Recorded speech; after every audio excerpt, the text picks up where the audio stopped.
Hi, I'm Kathy Cruz. I'm a retail coach, a retail store owner, and host of the Savvy Shopkeeper Retail Podcast. I personally know how busy shopkeepers are, so I like to keep podcast episodes short and sweet.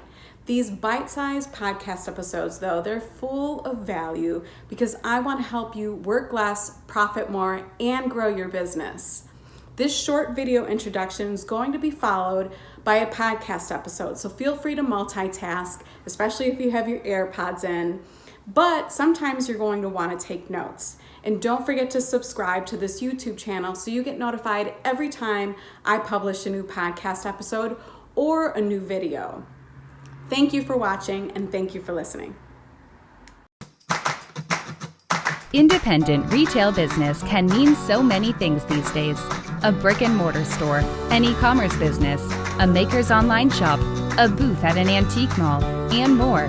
No matter which category you're in, Kathy Cruz, a fellow retail business owner and retail educator, will teach you how to market and manage your business efficiently so you can spend time doing other things you love. Welcome to the Savvy Shopkeeper Podcast. Welcome to episode 82 of the Savvy Shopkeeper Retail Podcast, a roadmap for retailers to start hiring. I'm your host, Kathy Cruz. So my intention for this episode is really just to make hiring less scary. Although, as I scripted this episode and I took a look at the list, I can see why it can be intimidating. But I think this episode will at least lay out the roadmap so you can start preparing. So hopefully I do make this a little less scary. There are quite a few things I'm going to mention, but I just want you to start considering the hiring process, particularly if you're a solopreneur. Now, if you're a one-woman or one-man shop and you love it that way, I am by no means suggesting that you have to hire.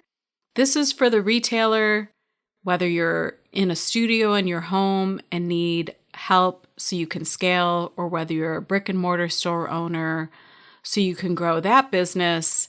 That's who I'm speaking to today. I never want anyone to feel that they have to hire. You do you. So first, I want to start off with the shopkeeper shout out.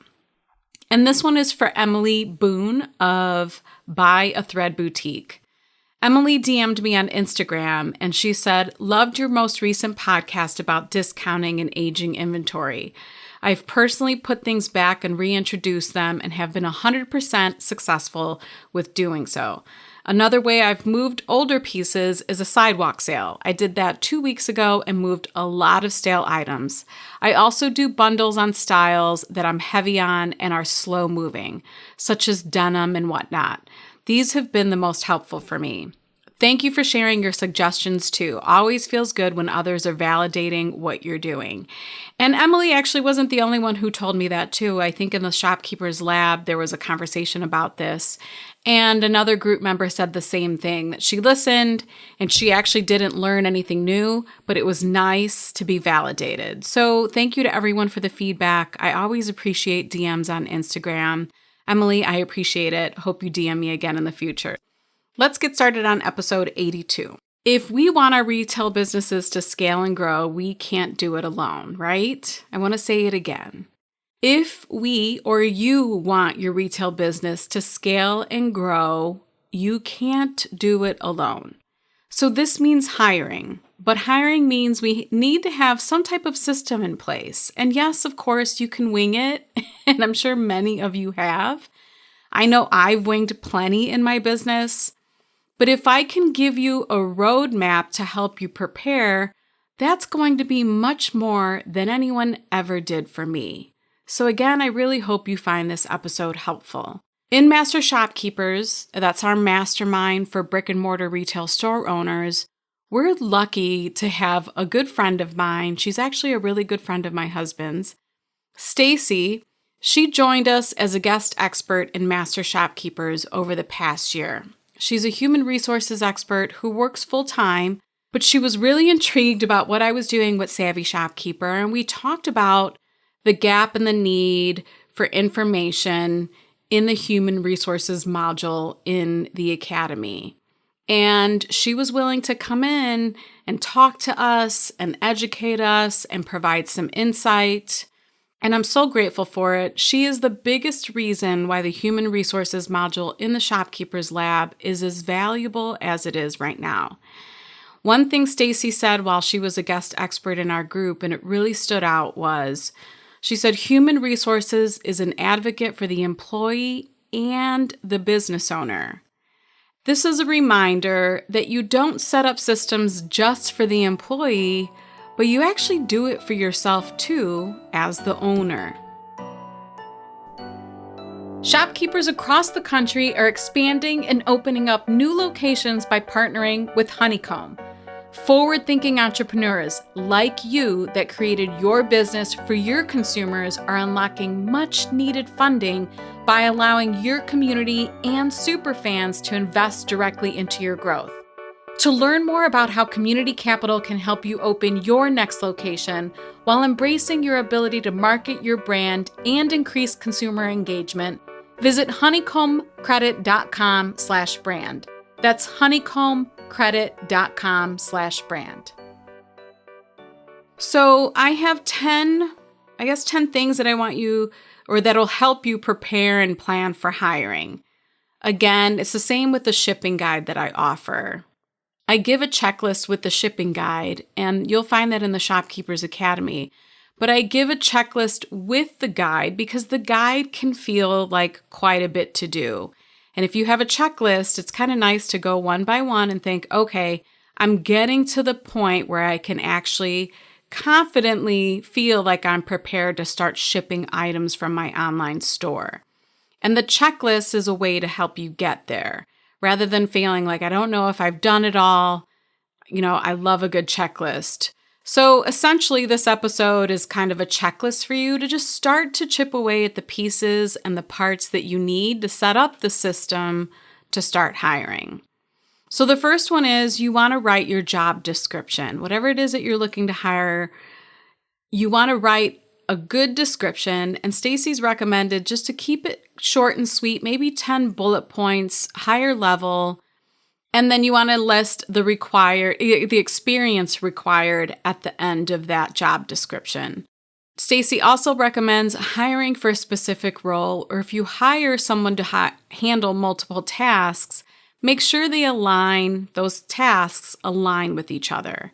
It's hard to hire the jack of all trades, which I think is a bit of a mistake that some retailers do. We want that person to come in and do it all and know how to do it all and do it all well. And that's not always going to work out.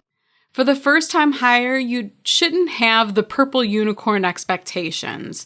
So get clear and specific about the tasks for your first hire and make sure, again, that they blend well with each other. Stacy joked around about human resources and finance people, that their work doesn't blend. So don't give such a wide variety of tasks to one of your employees. And we actually have a Master Shopkeepers member who hires really strategically, and I admire her for it. She hired someone specifically for inventory management. That person, their sole job is to handle inventory in her business, and she manages a ton of inventory.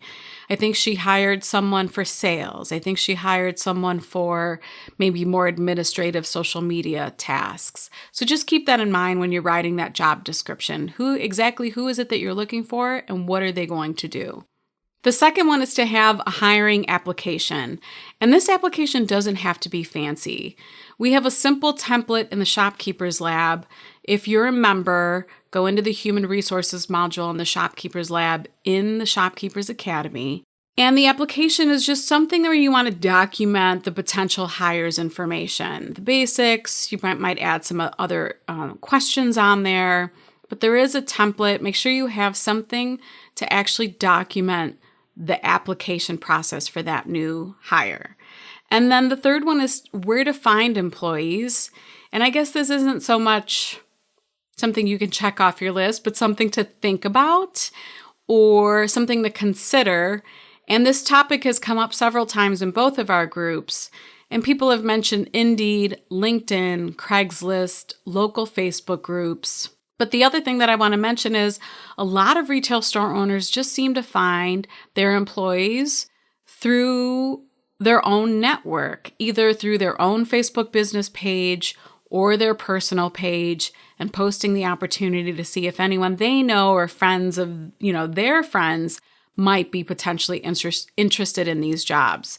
But if that doesn't work, of course, then you want to reach out into other networks. And that's why maybe Indeed, LinkedIn, Craigslist are places to go to try to find potential employees. Number 4 is to prepare with an interview guide. And this is where you define the person's role a little bit more and you use questions to determine if they're a good fit. There might be general rapport building questions, behavioral based questions around their tasks or the tasks that you want them to complete. And there's also an interview guide that is in the human resources module in the Shopkeepers Lab too. Actually, we have quite a few resources in there. Number 5 is to have a progressive discipline plan. Luckily, I have a podcast editor who just edited out 2 times I could not say the word discipline. My goodness. Anyhow, you want to have a formal plan for discipline. This helps with documentation. So maybe it's a formal warning first, then a written warning, then a final written warning, and then, the last step in that plan would be termination. But it's really important that you document this along the way. So when retailers say, well, I'm afraid I can't hire him or fire him or her, and of course none of us want to fire, but if you have these things documented, it makes it much easier and substantiates your reasons for terminating someone. Number 6 is to start writing specific policies. And again, this is going to be different for all retailers. You determine what your policies are, but these could be regarding attendance, customer service, social media, non-discrimination, phone etiquette. And the one thing that I remember Stacy saying is you can't control what people do outside of your business, but you can cover some of the policies that you have around social media, particularly if they're using your own social media account to post, if they're posting on your behalf, or anything else that you might want to implement to protect your business. Or for a phone policy, you may want to cover how an employee should answer initial calls, maybe guide them on hold times. You might tell them, don't let a customer sit on hold for more than 2 minutes. I don't know. I'm just throwing things out. Or you might ask them if that person's been on hold for however many minutes, pick the phone back up, get their caller's information, and that way someone can call them back so they're not sitting on hold. And there's so many things that you could include in these policies. And then number 7 is to have an employee handbook. This was one of the first pieces that we included in the Shopkeepers Lab as a resource. Shout out to Danny of Cotton Shed Vintage Market and High Cotton Decor. I think it's High Cotton Decor. Sorry, Danny.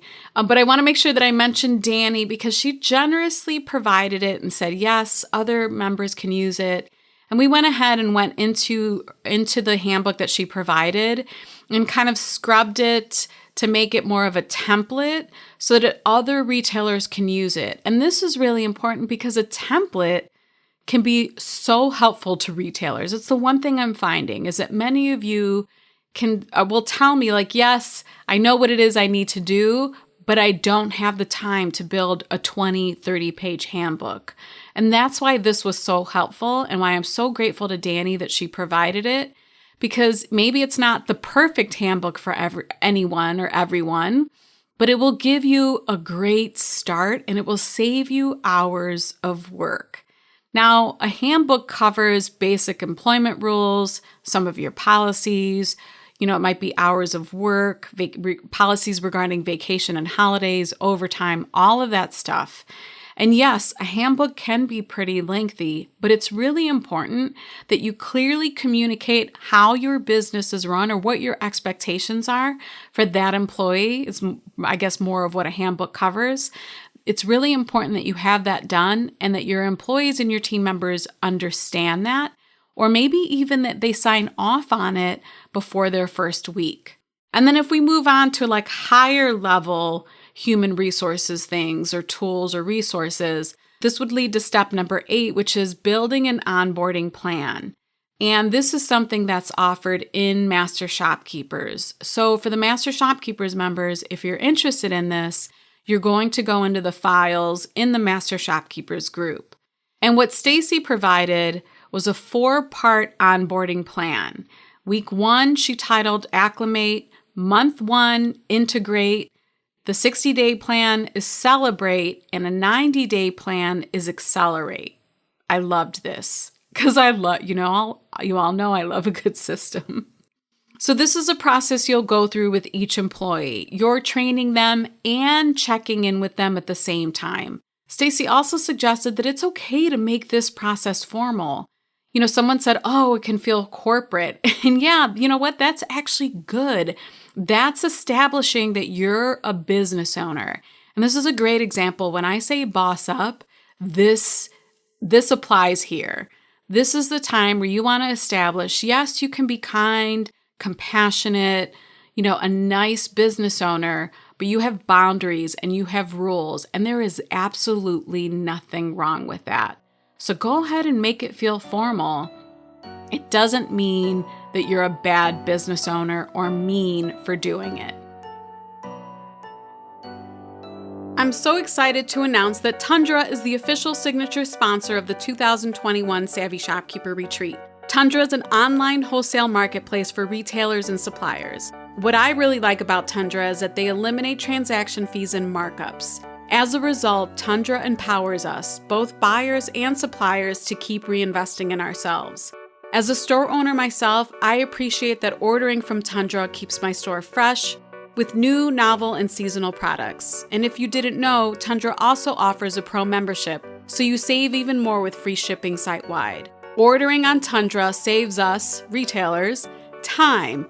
We have one wholesale account to access thousands of brands and more than 1 million products. I'd like to give a special thank you to Tundra for sponsoring the Savvy Shopkeeper Retreat, an educational experience retailers won't forget in 2021. To learn more about Tundra, visit savvyshopkeeper.com/Tundra. That's T like Tom, UNDRA. And to learn more about the upcoming retreat, visit savvyshopkeeper.com/retreat. And then number 9 is to schedule and plan for team meetings. Stacy recommends setting a cadence for these, maybe 1 per month, or if your team is big enough, 1 a week or bi-weekly. And again, I have to give another shout out to Danny. She's a Master Shopkeepers member. She taught a master class, and it was titled, When You're the Owner and Manager, How to Manage Individuals. If you're a Master Shopkeepers member, this masterclass, you'll find it under Guide 11. But the point here is you want to have consistent meetings with your team. So you are consistently communicating with them, holding them accountable, telling them what's changing, telling them what's new. You don't want a team, or you don't want to be a business owner that doesn't communicate on a regular basis with your team members. They're going to feel disconnected from your business if that's the case. And then number 10 are standard operating procedures or an operations manual. This is another one that can feel really overwhelming, and this is something I actually plan on offering after the Savvy Shopkeeper Retreat. I will be offering, as a product in the Shopkeepers Academy, a template for an operations manual. And this is different than an employee handbook. An employee handbook covers basic employment rules and policies such as hours of work, vacation, holiday, same things I mentioned before, non-discrimination policies, overtime policies, etc. An operations manual, though, that covers the specific work systems and procedures of your business. Now, operations typically contain processes, procedures, work instructions that help employees understand how to complete the task correctly in a standard way. Put simply, it's training, teaching someone how to do all of the steps in the business, and then documenting that so that maybe you don't have to constantly create a training or train someone or multiple employees on it, maybe they can watch a simple video. Maybe they can read a tutorial. But they have all of this in the operations manual. Stacy stresses the importance of this and documenting everything we do as business owners. It makes the training process easier. So if you want, you can start to document maybe 2 to 4 tasks per week. So when you're ready to hire, you aren't overwhelmed with training or documenting everything so that you can train. Ask yourself, if I didn't know anything about this shop or my store, what would be the first 5 things that I would need to know? And then start compiling the processes, document them, then prioritize them. This is the start of your operations manual and your training playbook. Every time you do a process that's natural or intuitive to you, it's really important to write it down because it's not going to be natural or intuitive to a team member. They can't even begin to understand what's going on in your brain or all of the information that we store in our brains as store owners, right? I mean, we do a lot. We wear all of the hats. We know how to do all of these things because we've done them maybe for years, but now we want to document it so that we can teach someone else to do it, again, with the ultimate goal of allowing our businesses to grow. During one of our calls with Stacy, because we do office hours calls in Master Shopkeepers with the experts, she said, create a systematic approach to deliver predictable results. And then Stacy used McDonald's as an example. And it reminded me of the movie The Founder with Michael Keaton. Did anyone see that? But speaking of a company that created a systematic approach and delivered predictable results, that was McDonald's. Stacy says creating a systematic approach will build a culture of excellence and customer service. And then the last thing that I want to mention is she also recommended 2 books for building a culture in your business. And the first one was The Ride of a Lifetime by Robert Iger, I think it is, the Disney CEO. It's an autobiography. And then the second book that she mentioned was That Will Never Work by Mark Randolph, the founder of Netflix.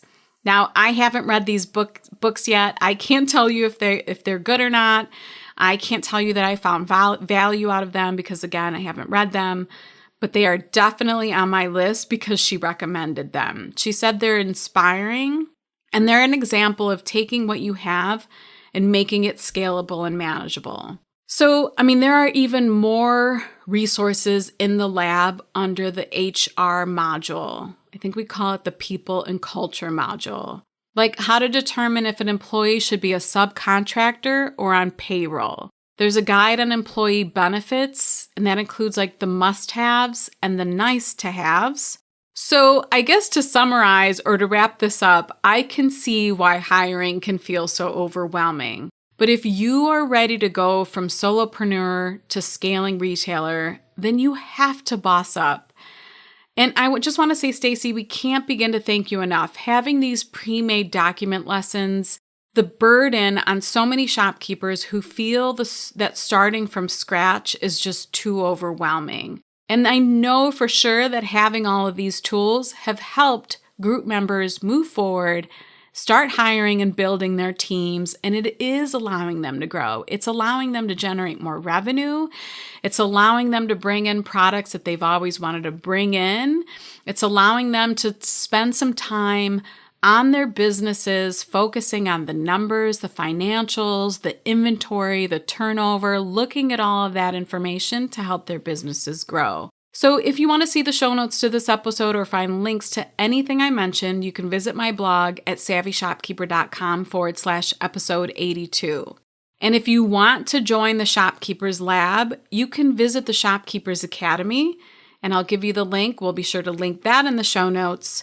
If you want to join Master Shopkeepers, it's currently closed to new members, but it will open again in October. The great thing about the lab is it's a good stepping stone into Master Shopkeepers. So you can join the Shopkeepers Lab. It's extremely affordable.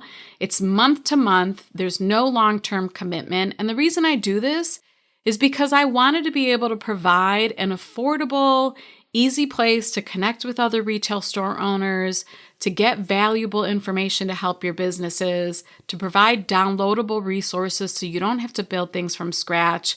And the human resources module is a really good example of that. So again, you can look for all of this, you'll find all of this information, I should say, in the Academy, and that's shopkeepersacademy.com. If you feel this episode could help a friend or someone you know, please share it or leave a review. I really appreciate it every time you do that. And again, do not be intimidated by this. Maybe create a checklist of your own to determine what is it that you need to start and how can you accomplish that. And then don't be afraid to hire if you want to grow your business. Until the next episode, be savvy and boss up.